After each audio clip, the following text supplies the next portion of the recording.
Всем привет! Нам с Арианой так понравилось на море, что мы решили еще раз приехать, и в этот раз мы будем рыбачить. Давайте с нами, будет весело. Будут разные красивые, яркие, цветные рыбки. Ариана! Арианочка! Море! Сегодня день рыбалки.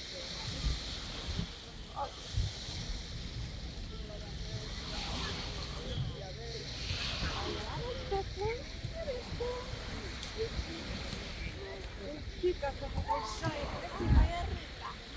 А ну, какая же у нее сон. Красивая.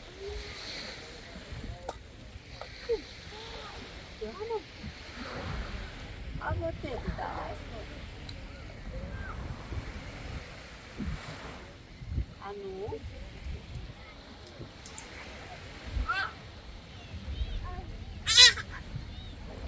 Вот это рыбка. Это дельфин. Дельфин еще кусает. Ловись, рыбка, большая и маленькая. Ух, молодец.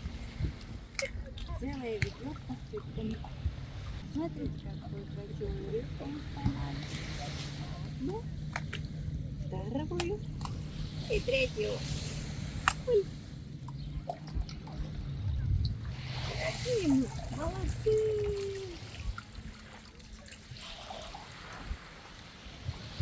Да, рыбачка. Ариана у нас сегодня рыбачит. Кто это? Лягушка!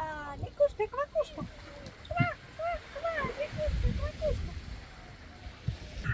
Вот у нас. Ух ты! Лягушка, квакушка! А акула?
Wait.